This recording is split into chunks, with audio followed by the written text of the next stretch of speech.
Bonjour ou bonsoir, bienvenue dans le podcast des bonus d'Encyclomédia. Aujourd'hui, on s'intéresse aux droits télévisés de la Ligue 1, de la concurrence entre diffuseurs et de cette conviction persistante que le football français valait toujours plus. Comment la Ligue en est-elle arrivée à croire au milliard?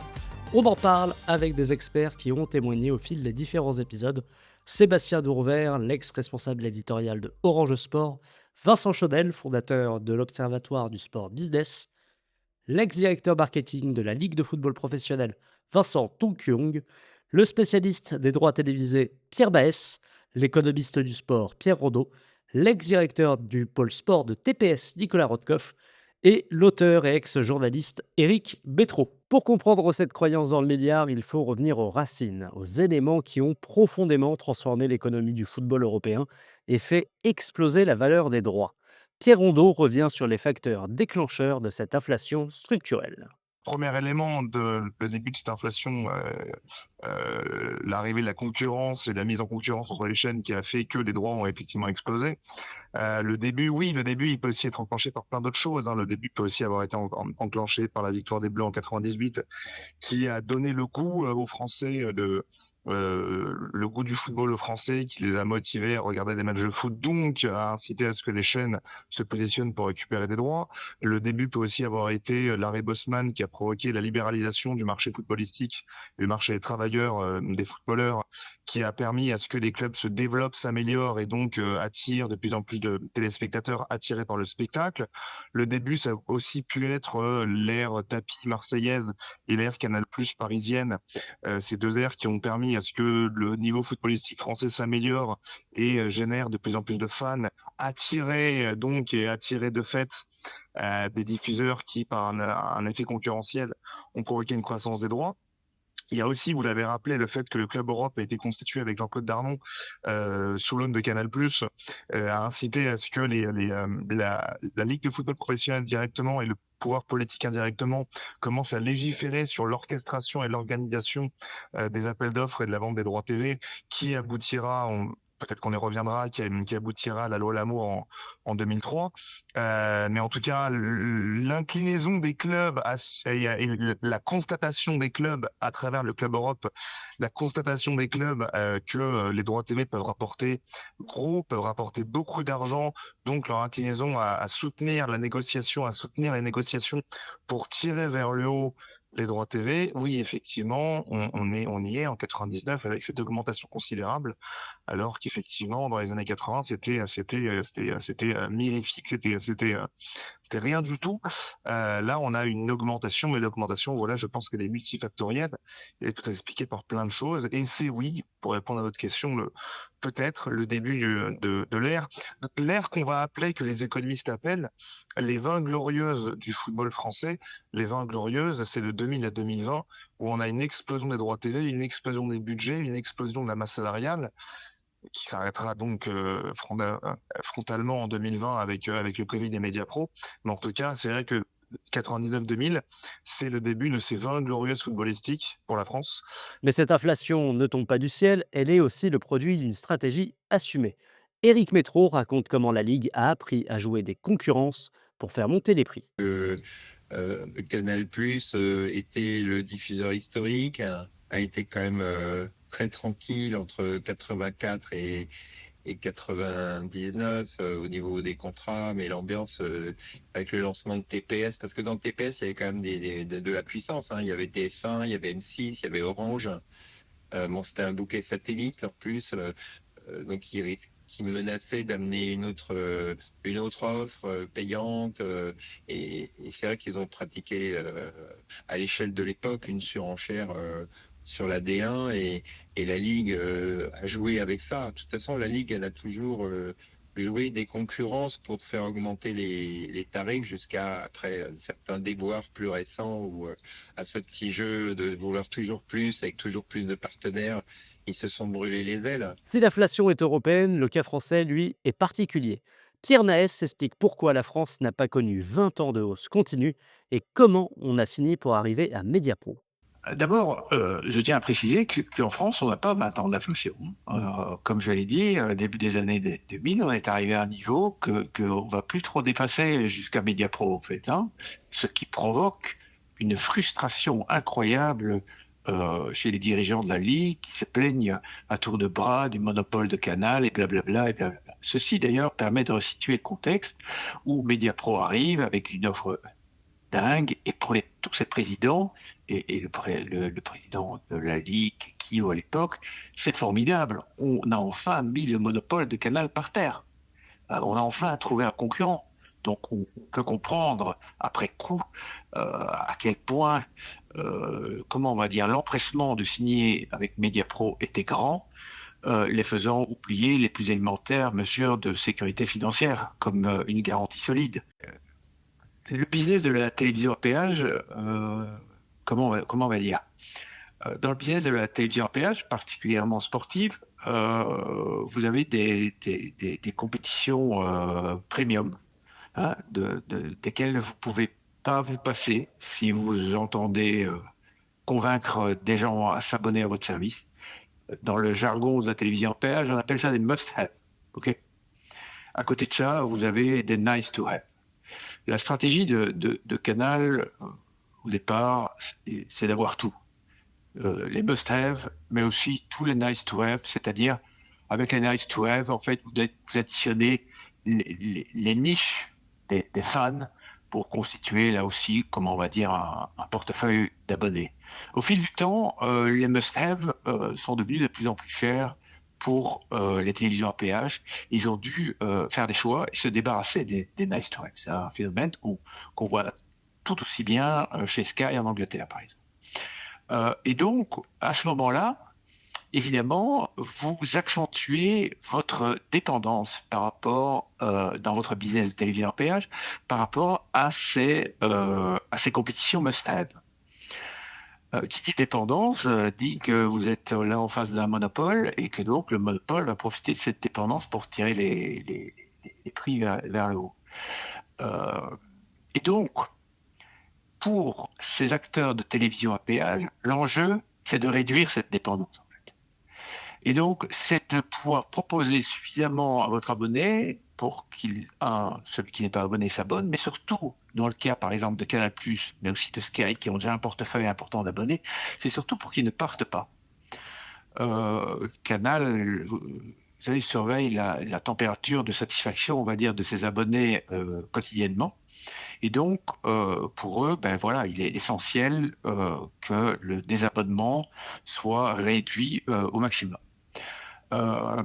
Mais d'un autre côté, s'ils ont l'occasion, s'ils ont l'opportunité de réduire leur dépendance par rapport à l'une ou l'autre compétition, même acteur majeur, eh ben, ils le feront. Et donc, avec la Ligue 1, ils ont vu l'opportunité de le faire et ils l'ont fait. Et donc, pour eux, si vous regardez, je pense dans les derniers comptes de Canal du premier semestre, quand ils les ont publiés, pour eux, la Ligue 1 aujourd'hui apparaît, quand ils parlent au marché financier, comme une économie. Avec donc un impact négatif, on l'imagine, minimum, sur comment on va dire, la conservation du parc d'abonnés. Voilà un petit peu dans quoi ils sont. Quand ça devient trop cher, ils regardent pour s'en aller. C'est pour ça aussi qu'ils ont bien fin, par exemple, à leur partenariat avec Disney, qui leur coûtait très très cher et qui est là aussi devenu une économie. Et aujourd'hui, ils sont en plein appel d'offres pour les compétitions européennes, dont la Ligue des Champions, pour lesquelles ils payent presque 1 milliard d'euros par saison. Et certainement, s'ils ont l'occasion, là aussi, de réduire leur dépendance d'une manière ou d'une autre, ils ne vont certainement pas tourner le dos à ces compétitions parce que c'est important pour les abonnés aujourd'hui, mais peut-être de réduire cette dépendance en achetant moins et en payant moins cher, ils regarderont ça de très près. Je crois que le foot a aussi pâti de ça, d'être parti dans le toujours plus. Du coup, maintenant, aujourd'hui, il se retrouve avec toujours moins. Puis Canal a repris le pouvoir en 2004, exit TPS, puis après, il y a Orange Sport qui est arrivé, après, il y a eu beIN Sport qui est arrivé. Et puis, il y avait quand même un manque de maîtrise au niveau des décisions des dirigeants de la Ligue. Et c'est vrai que là, aujourd'hui, bon, entre-temps, il y a eu aussi l'arrivée de Mediapro. Oui. Et là, bon, bah, ça a été une catastrophe parce que il y a la création de la chaîne Téléfoot en août 2020. Et puis, 4 mois après, ils annoncent qu'ils arrêtent parce qu'ils ne peuvent pas payer les droits qu'ils sont engagés à payer. Et donc, au lieu du milliard 150 millions d'euros qu'avait promis Mediapro, ils vont en toucher 680 millions, donc c'est quasiment la moitié. Et là, après, c'est qu'arrive en Scylla, il y a Amazon qui récupère les lots de Mediapro, il y a DAZN qui arrive, et ils se retrouvent à acheter 8 matchs pour 400 millions. Donc on voit bien qu'il y a une dégradation déjà du chiffre d'affaires, mais DAZN à nouveau arrête parce qu'ils n'ont pas assez d'abonnés. En fait, j'ai l'impression que non seulement il y a eu cette volonté de multiplier les renversements d'alliances, d'aller toujours chercher plus des nouveaux partenaires pour monter, avec ce fantasme du milliard d'euros annuel. Mais en plus, dans les choix de partenaires, on peut se poser des questions. Parce que c'est quand même étrange d'avoir deux partenaires qui jettent les gants successivement en 4 ans, quoi. Sur le papier, la concurrence semble intense, dans les faits, elle l'est parfois beaucoup moins. Vincent Tompiong parle d'une fausse concurrence dans l'économie des droits télé. Moi, j'étais à Saint-Étienne quand il y avait Orange Télé. Attends, on disait pas à nos sponsors le nombre de il y avait plus de spectateurs dans le stade quand on était sur Orange que devant la télé, quoi. Donc il y a eu tout ça. Donc les dirigeants n'ont pas voulu, n'ont pas anticipé le fait que, déjà il y a eu un maintien des droits télé par une concurrence qui était un peu fake, un peu poussée par les pouvoirs publics. La première avec Orange qui était une entreprise d'État, hein, désolé, mais il faut le dire. Heu et deuxièmement avec Bein qui a sauvé l'histoire, la première fois, parce qu'à la demande des pouvoirs publics, parce que sinon la ligue était dans la mouise et d'ailleurs pour remercier Bein, à l'époque, on leur a aussi filé les droits internationaux pour rien.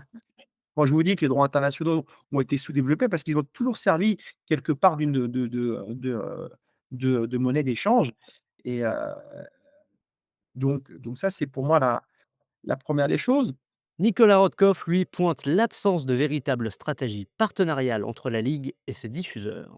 Moi, à mon sens, le problème, c'est que la Ligue 1 n'a pas, à la différence d'un Sky en Angleterre, la Ligue 1 n'a jamais eu une stratégie de partenariat avec ses acheteurs. Je veux dire, quand ils ont eu, grâce à TPS, ils ont augmenté les prix que payait Canal, et ils ont gagné beaucoup d'argent. Mais on avait beaucoup de mal à travailler avec la Ligue et avec les clubs. Ensuite, quand TPS en a eu les droits, ils n'ont eu de cesse que d'essayer de les revendre à Canal. Après, ils ont eu Canal qui a mis 600 millions, ils n'ont essayé que de trouver quelqu'un d'autre pour piquer les droits à Canal. C'est-à-dire que plutôt que d'essayer de développer un partenariat sur le long terme avec un ou deux partenaires qui sont satisfaits des droits parce qu'ils ont des abonnés, ils ont des revenus, etc. La Ligue a une stratégie, je trouve, très délétère vis-à-vis de ses partenaires. Et le meilleur exemple est l'exemple Mediapro. Alors qu'ils étaient partenaires avec Canal+, bon, au départ, après, déjà, ils avaient tué TPS, ce qui, à mon avis, a été une mauvaise stratégie, mais bon, sur le court terme, ça a été une bonne stratégie, mais après, ils étaient partenaires avec Canal. Plutôt que de développer un partenariat avec Canal sur le long terme en disant, bon, bah, comment on travaille sur X années en termes de droits pour que ça soit intéressant en termes de revenus pour Canal et pour les clubs. Bon, bah, ils ont été chercher un Mediapro qui n'avait pas les moyens, on savait, et pour faire une offre tout à fait hallucinante, mais qui n'avait aucune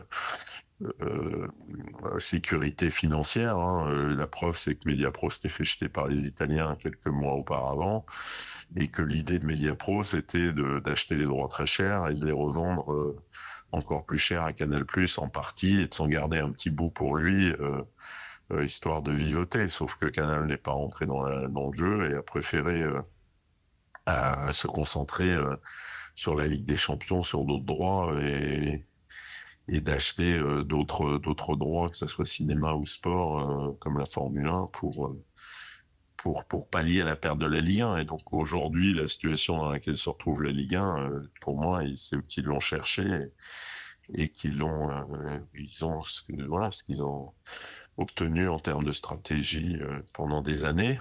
Et que maintenant, bah, ça va être compliqué de remonter la pente parce que vous avez un produit qui a été très altéré et de l'autre côté, vous avez une Ligue des Champions. Bon, moi, je pense depuis très longtemps que l'avenir, c'est une Ligue européenne de haut niveau avec les 5 ou 6 meilleurs clubs français et une Ligue 1 réduite, voilà, avec certainement peut-être des passerelles, mais aujourd'hui, je pense que la Ligue des Champions, à terme, c'est la nouvelle compétition football européenne.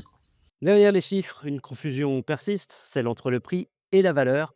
Pour Pierre Rondeau, la croyance dans le milliard ne vient pas de nulle part. Déjà, premier élément sur cette espèce de croyance en une Ligue 1 valorisée à 1 milliard, elle vient pas de nulle part.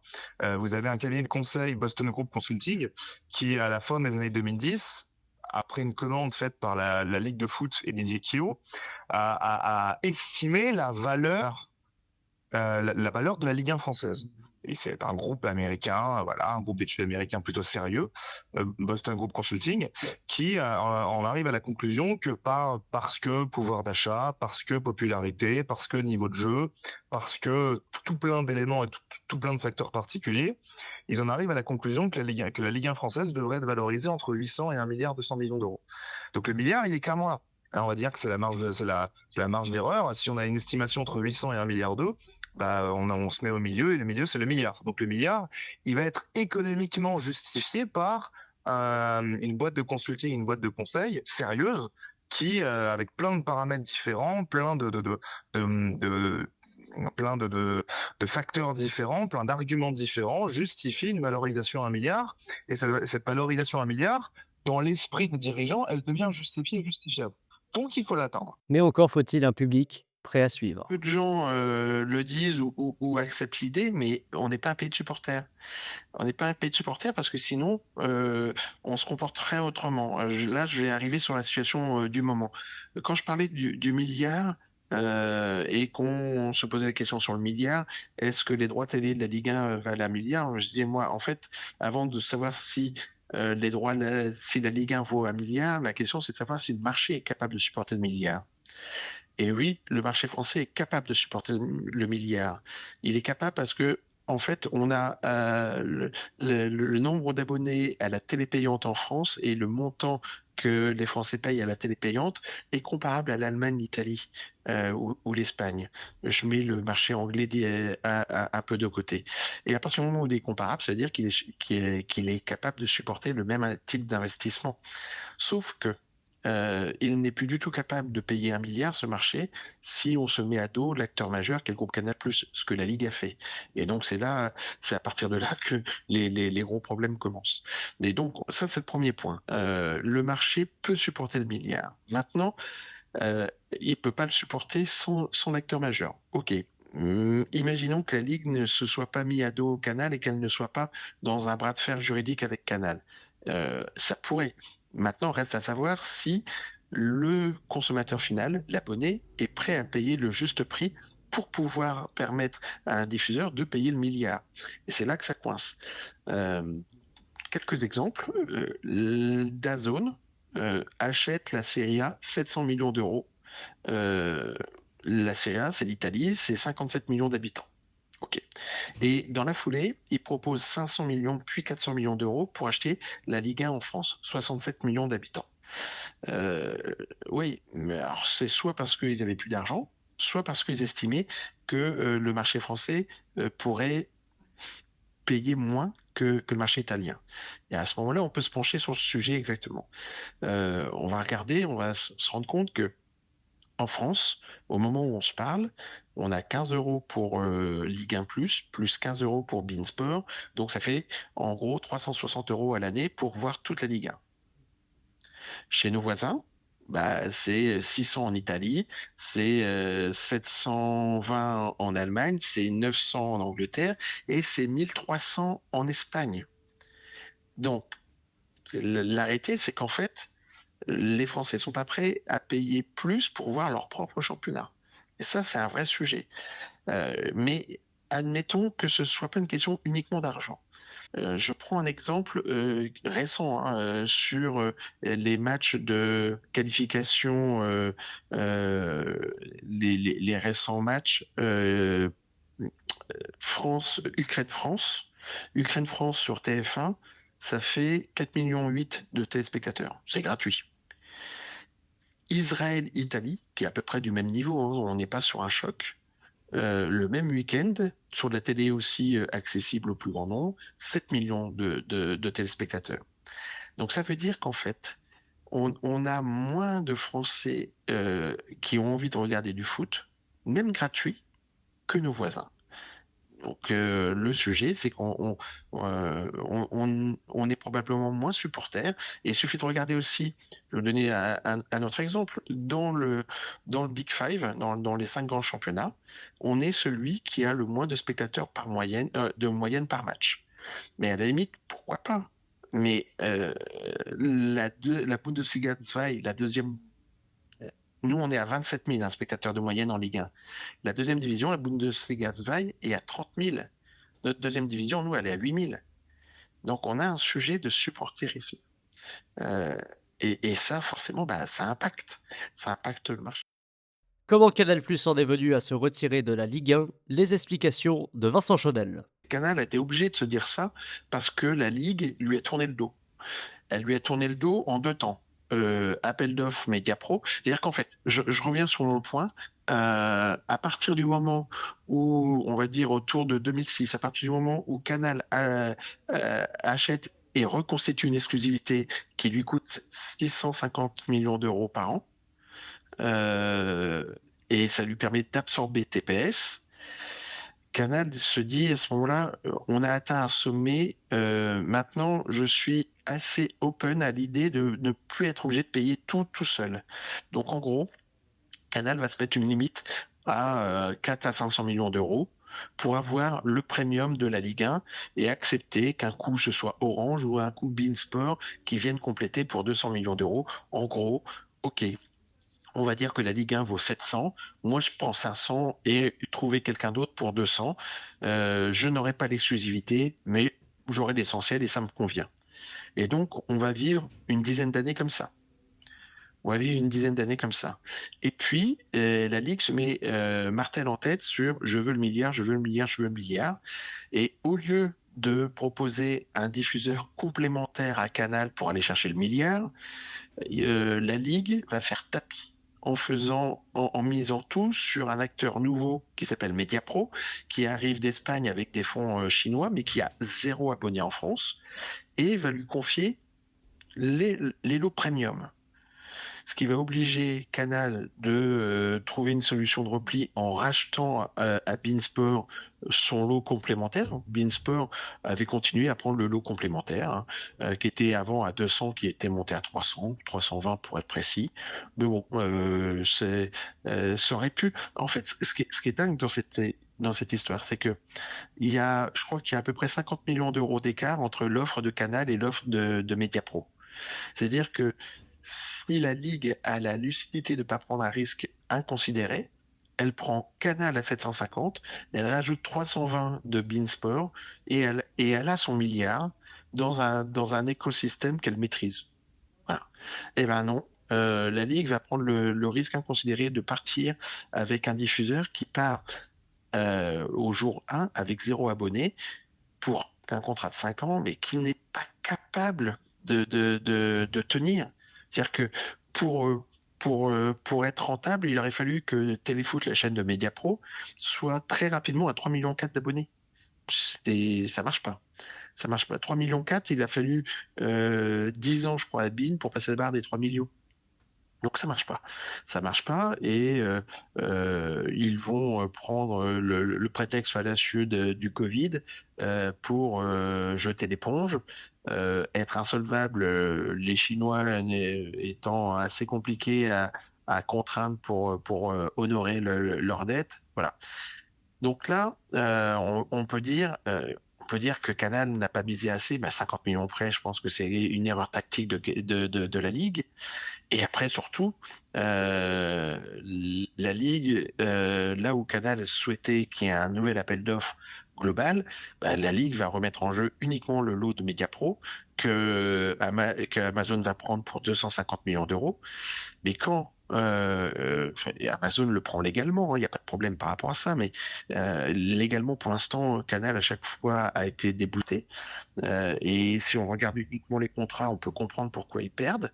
Mais dans la relation commerciale, c'est une folie. C'est-à-dire que vous, vous accordez 8 matchs pour 250 millions d'euros à Amazon et Canal, vous le contraignez à continuer à payer 320 pour 2 matchs. C'est humiliant. C'est clairement humiliant. Et donc, de ce moment-là, Canal dit très bien, moi, je vais réorienter mes 4 à 500 millions d'euros que je payais jusqu'ici et je vais les faire autrement. Donc, je vais miser sur la Ligue des Champions, je vais miser sur l'UEFA, je vais miser sur le rugby, je vais compléter, je vais remettre dans de la Formule 1.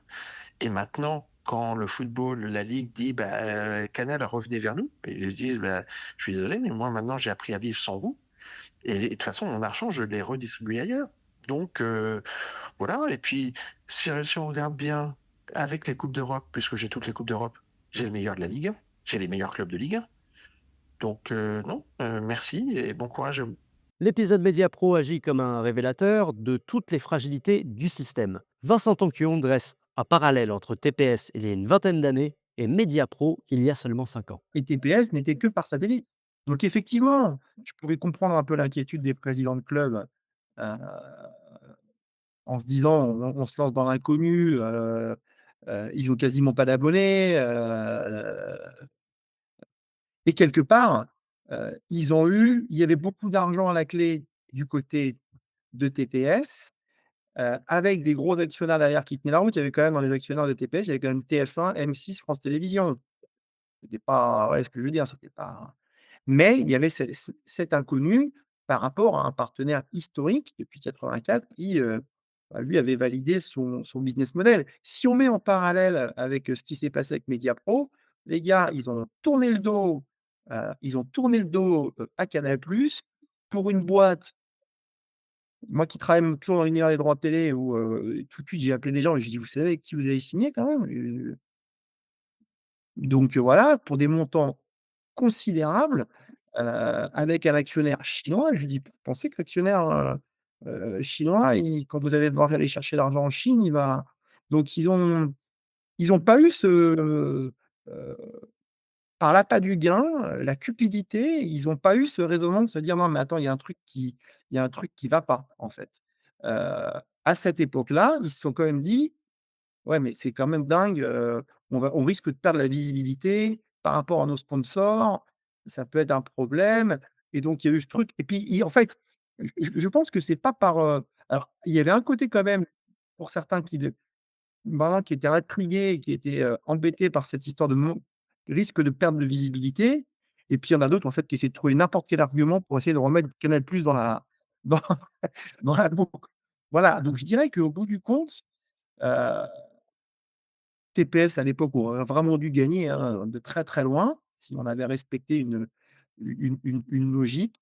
Mais au bout du compte, ce Yalta des droits médias a été, probablement la meilleure des choses qui puisse arriver à la ligue parce que les clubs gagnaient plus d'argent, ils avaient une meilleure exposition sur les 2 plateformes, le championnat idem, heu et puis, et puis voilà, avec les 2 opérateurs qui à l'époque étaient, les seuls qui faisaient de la télévision payante, que l'OTT n'existait pas, l'internet existait était balbutiant, donc voilà.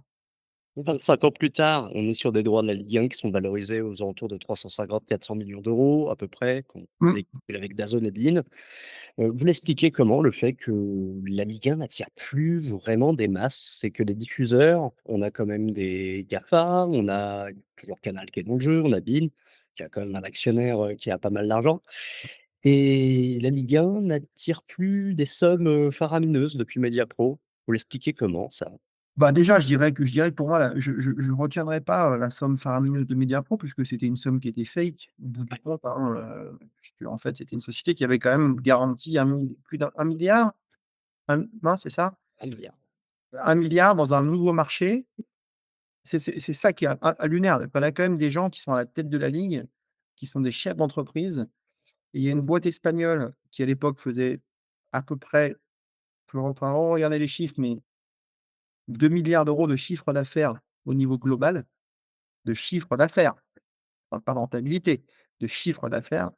Elle avait un bilan, je sais pas, qui était, je sais plus combien a été le haut de bilan et qui va vous mettre, plus d'1 milliard d'euros, plus plus de la moitié de son chiffre d'affaires dans un nouveau marché sans abonnés et les mecs, ils y vont les yeux fermés et ils demandent des garanties. Finalement, ils ont eu des garanties d'une SARL créée, enfin, des fausses garanties en plus. C'est-à-dire qu'ils vont bon, donc ça, c'est la première des choses. Donc moi, je pense qu'il y a, la vraie problématique, si vous voulez, c'est que les dirigeants n'ont pas vu, le danger venir. C'est qu'à un moment donné, on ne peut pas demander, souvent on disait: «Les droits télé vont pas grimper aux arbres». Éric Métro revient sur l'arrivée du fonds d'investissement luxembourgeois CVC en 2022.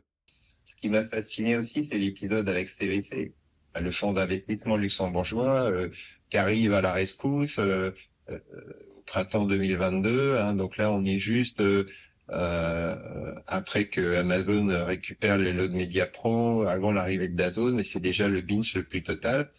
Et avec cette idée de dire, bah voilà, on vous donne 1,5 milliard d'euros, mais on va prendre 13% de vos revenus à vie. C'est quand même de la folie pure. Et en plus, là où on voit l'absence de maîtrise totale de la Ligue, c'est que non seulement CVC qui fait son premier versement de 600 millions d'euros à l'été 2022, et bing, il y en a 200 millions pour le PSG de Nasser El Khalifi, donc 17% du total du milliard et demi. Et moi, j'ai appris récemment que le PSG, enfin Nasser, le QSI, voulait 30%. C'est-à-dire que vous avez un club dominant qui est déjà de loin le plus riche, qui a un fonds souverain derrière lui. Donc bon, je veux bien qu'un sou est un sou aussi pour eux, mais quand même. Et qui alors qu'il y a une espèce de bouée d'oxygène, enfin une bouffée d'oxygène, pardon, inespérée qui arrive pour l'ensemble de son championnat, parce qu'ils ont intérêt quand même à ce que le championnat tienne un peu la route. Le PSG, si c'est pour être les premiers devant 19 clubs qui ont 80 millions de budget, ça va pas le faire. Et là, avec leur position de force et puis leur relation privilégiée avec la Ligue, ils vont au début demander 30%. Je ne comprends même pas qu'on ose faire cette proposition. Ça ne fait qu'accentuer une position dominante à outrance. C'est-à-dire que le plus riche prend 200 millions pendant que les clubs qui sont déjà exsangues, bah, eux, ils vont se prendre, alors, je sais plus combien, j'avais le chiffre, je l'ai plus en tête, mais Le Havre, ils ont dû prendre je sais plus, je vais dire une bêtise, mais genre 10, 15 millions. Enfin, donc il y a une distorsion de concurrence. C'est. Ah bon, moi là, ça m'a complètement estomaqué cette histoire. Aujourd'hui, la Ligue a repris la main avec un modèle inédit, Ligue 1 +, une rupture historique avec les anciens diffuseurs. Revenus insuffisants, modèle fragile, ajustement inévitable, tous s'accordent sur un point, le football français entre dans une nouvelle ère de sobriété. Vincent Tankyong. Il y a pas de salut pour la Ligue. Moi, j'ai leur chaîne, OK, c'est bien, mais sincèrement, vous avez 8 matchs de Ligue 1. Alors en plus, si après on reprend ce qui s'est passé l'été dernier, entre La Brune qui disait à tous les clubs: «Non, non, mais c'est bon, j'ai un accord avec Nasser à 700 millions». Bon, je sais pas, soit, La Brune n'a pas bien entendu, soit il lui a fait à l'envers. Ça, il y a que les 2 qui le savent.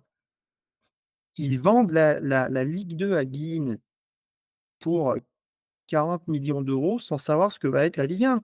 Aujourd'hui, le contenu de la Ligue 2 dans cette chaîne, il serait, heu, il serait hyper important. Si vous regardez par exemple Saint-Étienne, ils sont en Ligue 2. Vous croyez que les supporters de Saint-Étienne, ils vont s'abonner à la plateforme de la Ligue 1 cette année? Non, ils s'en foutent. Ils vont aller prendre le truc de beIN et puis voilà quoi. Déjà 15 € par mois et puis ils suivront tout le match de leur club et puis l'an prochain si ça monte, ils arrêteront beIN et ils suivront. Donc il y a tout ce phénomène-là qui est, qui a pas été pris en compte parce que ça a pas été bien géré. Pour Pierre Rondeau, Ligue 1 +, c'est l'aveu d'un échec. C'est l'aveu d'un échec. C'est parce que toutes ces années qu'on a répétées, des années 80 à 2020, ont provoqué une surévaluation des droits TV et une surévaluation de la valeur réelle du foot français, que l'intégralité des dirigeants se sont crus ou vus plus beaux qu'ils ne le seraient réellement, et donc on construit des budgets comptables, parce que pareil, on peut rajouter un élément sur la comptabilité lâche du foot français, qui est basé non pas comme le fair play financier, qui n'est pas basé sur une logique de rentabilité, mais qui est basé sur une logique de solvabilité. Autrement dit, quand vous passez devant la DNCG, vous pouvez présenter un budget en déséquilibre, allez dire à Marseille ou à Lyon notamment, vous pouvez présenter un budget en déséquilibre, mais si vous garantissez une solvabilité, je vais vendre des joueurs, je vais me qualifier en Coupe d'Europe, je vais terminer premier, deuxième, troisième de Ligue 1, je vais faire des concerts, etc., etc. Si on garantissez une solvabilité, vous êtes validé par la DNCG quand bien même votre budget soit en déséquilibre, ce qui provoque l'Olympique Lyonnais avec une dette cumulée d'un demi-milliard, par exemple. Cette solvabilité était aussi couverte par les droits télé. C'est-à-dire, en gros, ah oui, je suis en dette, mais c'est pas grave, parce que mes droits télé augmentent, je vais pouvoir couvrir ma dette et la rembourser a posteriori. Donc, pendant des années, donc, les clubs, et encore aujourd'hui d'ailleurs, ont vécu au-dessus de leurs moyens et ont laissé faire, ont incité, ont poussé à ce qu'on tire vers le haut les droits TV, donc qu'ils atteignent une valeur supérieure à leur valeur réelle, donc une valeur totalement artificielle, dans leur intérêt, parce que leur gestion en comptabilité lâche. Ils vivaient au-dessus de leurs moyens et ils vivaient au-dessus de ce qu'ils pouvaient réellement dégager en termes de rentrée économique et financière. Donc, l'idée, c'est que la Ligue a toujours demandé à avoir beaucoup d'argent. Encore récemment, une fois que Amazon, rendez-vous compte qu'Amazon, qui avait 88% des droits des matchs de Ligue 1 française, qui ne payait que 250 millions d'euros, Amazon annonce que malgré 250 millions d'euros payés, ils n'ont pas réussi à rentabiliser leur investissement et qu'ils n'ont pas candidaté pour le prochain appel d'offres. Autrement dit, même à 250 millions d'euros, un diffuseur n'arrive pas à rentabiliser. Donc la Ligue devrait se remettre en question et se dire qu'en gros, elle ne peut pas exiger des prêts de réserve ou ne pas annoncer, comme l'a fait récemment Vincent Labrune, que la Ligue 1 peut atteindre 1 milliard. Parce que même à 250 millions d'euros, un diffuseur, notamment Amazon, n'arrive pas à rentabiliser. Donc je répète, quand je vous dis aveu d'échec vis-à-vis de Ligue 1+, c'est juste que pendant trop longtemps, la Ligue a vécu au-dessus de ses moyens et s'est crue plus belle qu'elle ne l'était réellement. Qu'un acteur ne puisse pas assurer un retour sur investissement avec des lots achetés à seulement, entre guillemets, 250 millions d'euros, de fait, elle aurait dû se remettre en question. Et quand, après Amazon, elle maintient un appel d'offres avec un prix de réserve à 800 millions d'euros, alors même que Amazon annonce qu'à 250, c'est pas rentable, elle met un prix de réserve à 800 millions d'euros, qu'il n'y a aucun candidat, hormis DAZN, qui au départ propose 500 millions d'euros, et ça retombe à 400, là, évidemment, on est sur un échec total de la part des dirigeants de la Ligue 1 française, qui s'est vu, je répète encore une fois, plus belle, cette Ligue 1 française, qu'elle ne l'est réellement. Que DAZN arrive, au final, pour seulement 400 millions d'euros pour 8 matchs sur 9, que Bein arrive un peu comme un sauveur en mode « moi je vais sur 79 millions d'euros, mais j'ai qu'un match, et encore je suis un peu maltraité, mais je vous paye si j'ai envie de vous payer », que DAZN arrive avec un produit low cost, avec un dossier qualitatif exécrable, et me demande à ce qu'au début ça coûte 40 euros par mois, pour seulement 8 matchs de Ligue 1 française à 40 euros par mois, qu'en plus on a vu à travers je me rappelle du reportage du complément d'enquête de France Télévisions, que ce fameux 14 juillet 2024, quand les dirigeants du foot français actent DAZN en disant que de toute manière ça va être un échec, mais c'est pas grave, on prend l'argent, le temps de nous refaire.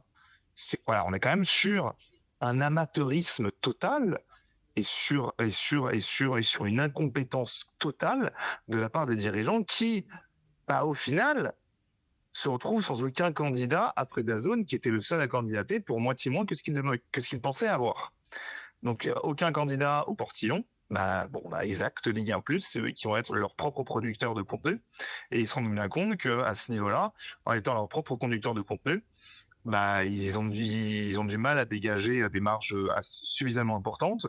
S'ils arrivent à s'en sortir avec une marge nette de tous les frais de production, frais de gestion et autres, à 100 millions d'euros divisé divisé à 18, voilà, on sera sur des sommes, enfin peut-être moins même, sur des sommes extrêmement faibles accordées au club français. Donc il faut vraiment qu'il y ait une remise en question qui soit faite dans la comptabilité, dans la gestion des clubs et aussi dans l'orchestration des droits TV au sein de la LFP. Mais parce qu'ils ont vécu grand train et de façon totalement irrationnelle pendant 20 ans, on en arrive aujourd'hui à un point de non-retour et qui pour moi est assez inquiétant. Quant au fondateur de l'Observatoire du sport business, Vincent Chaudel, Ligue 1 Plus est un succès et un échec. Alors, c'est un succès et un échec. C'est un succès parce que quand vous lancez une entreprise, un projet, c'est rare d'être profitable dès la première année. Enfin, en général, vous avez une montée en charge. Bien là, Ligue 1 Plus va être positif dès le début. C'est chapeau, bravo. Mais donc ça, c'est le côté succès. Et ils ont réussi à remonter l'audience. Hein, ils sont à plus d'1 million d'abonnés. Bravo, parce que on est parti du nombre d'abonnés de Canal pour arriver à ceux d'Amazon Prime. Amazon Prime, on était à 1,5 million. Puis on est tombé à DAZN au niveau de 600 000, 700 000. Donc là, ils ont cassé la chute pour remonter et passer la barre du million. Bravo. C'était aussi un sujet majeur de casser la spirale du piratage. La politique tarifaire, il y est pour beaucoup. Hein, le 15 euros, voire moins de 10 euros de 9,99 pour les moins de 26 ans. Ça a permis de casser la dynamique du piratage. Ça, elle a cassé. Il y a encore du piratage, hein, bien évidemment. Mais elle se développe plus. Maintenant, l'enjeu, c'est de savoir si elle se réduit. Ok, très bien. Donc, à ce niveau-là, on pourrait dire succès. On pourrait dire succès, mais je ne dis pas succès parce que la vocation des droits télé dans une ligue, c'est de financer les clubs. Donc, c'est soit vous vendez vos droits à un diffuseur, soit vous les produisez vous-même, mais il va falloir générer suffisamment de cash pour soutenir l'économie des clubs. Bah, juste pour se rendre compte du temps du deal Prime plus Bein payé par Canal, donc enfin exploité par Canal. Un club comme Le Havre, c'était 15 millions d'euros de droits télé pour un budget de 35 millions d'euros en gros. Quand vous passez après à DAZN, vous tombez en dessous des 6 millions d'euros et là, on doit être autour des 2 millions d'euros. Ah oui, mais c'est terrible pour un club comme ça. Donc, vous avez plus qu'une seule solution maintenant quand vous êtes un club, c'est d'aller en Coupe d'Europe. Mais qui peut aller en Coupe d'Europe? Brest a fait un super parcours la saison dernière, bravo à eux. Mais maintenant, ils savent qu'ils doivent gérer la pénurie. Hein, parce que là, ils vont récupérer combien de droits télé cette saison? À mon avis, ils savent pas. Ils savent pas. Donc, en fait, là, je rédige un article dont le titre va être Il faut sauver le soldat Ligue 1. Parce que le soldat Ligue 1, il est en danger. Sa vocation première n'est pas de faire un profit, sa vocation première est de générer assez d'argent pour soutenir l'économie des clubs. Et là, on en est loin. Parce que à 15 millions d'euros, à 15 euros l'abonnement, il vous en faut combien d'abonnés? Dans 15 euros, ça vous amène à 180 euros par fan, par abonné à l'année. Vous multipliez par 1 million, ça fait 180 millions. Mais là, je parle juste de chiffre d'affaires brut. Il faut enlever la TVA, il faut enlever la taxe Buffet, il faut enlever les coûts de prod, il faut enlever la solidarité avec les syndicats. Ça commence à faire beaucoup. Et donc, il vous reste quoi? Au mieux du mieux du mieux, une centaine de millions, c'est pas le cas.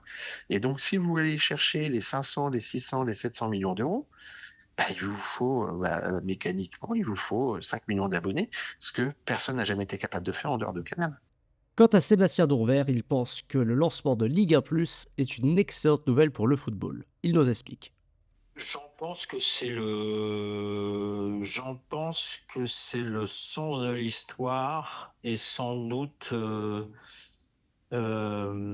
c'est une excellente nouvelle pour le football qui franchement a frôlé la catastrophe nucléaire. J'en pense encore une fois que la télé c'est c'est beaucoup de choses à mettre en place, mais c'est pas compliqué. On a des exemples, enfin, on sait ce que c'est qu'un bon match de foot, hein. Je veux dire, on l'a tous vu. Je reparle de Canal, mais c'est la vérité. Voilà. Et que donc, quand on fait les choses de manière simple, en réalité. Puis après, il y a aussi une question d'être en phase avec son époque. Peut-être qu'aujourd'hui, les usages, l'habitude des plateformes, le fait que vous savez, ça c'est très important. Nous, avec Orange, par exemple, les gens disaient ça marche pas, hein. Euh, les gens disaient ça marche pas, j'arrive ma box, ça marche pas, nanana, je sais pas où c'est. Enfin, vous voyez ce que je veux dire. Aujourd'hui, les gens, ils ont Netflix, ils ont Amazon, ils ont Disney+, ils se désabonnent, ils se réabonnent, ils envoient le truc, ça passe sur le téléphone, etc. C'est rentré dans les usages, en fait. Donc, une offre comme Ligue 1+, elle est tout à fait logique, mais pour une seule raison, c'est que c'est le droit le plus premium et le plus générateur d'abonnements en France de très, très, très loin. De très, très, très loin. Si demain, vous décidez de faire Pro A+, vous courez à la catastrophe. Vous courez à la catastrophe.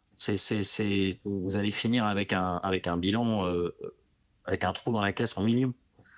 Donc voilà, et c'est le bon droit, c'est la bonne époque. Ils savent faire. Je veux dire, les gens qui sont autour de Ligue 1+, sont des grands professionnels de télévision. Voilà. Et on doit tous s'en réjouir. Parce que on a vraiment frôlé la cata. Je crois qu'on a vraiment frôlé la cata et qu'on s'en rend pas compte parce qu'on a l'impression que voilà, que le Ballon d'Or est au PSG, et on voit que le PSG, en fait. On voit que le PSG et l'équipe de France, nous, dans nos têtes. Mais on a frôlé la cata sur le foot. Je sais pas si le public s'en rend compte, mais on a frôlé la catastrophe nucléaire. Puis ça nous a quand même donné des épisodes marrants. Textor, la conf call avec Nasser, tout ça, c'était super marrant à suivre. Il faut pas rire de ça, mais tout ça était quand même vachement fun. Heureusement que ça se finit bien. Heureusement que ça se finit bien parce que c'est ça. Enfin, il y a des clubs qui auraient pu mettre la pièce. On se rend pas compte, hein. Mais on a frôlé un truc. Voilà, on a frôlé un truc pire que ce qui a pu arriver au championnat d'Italie, par exemple. Enfin, bon, voilà. Estimons-nous heureux, a priori, mais c'est encore très fragile, je pense. Encore une fois, c'est des lunettes.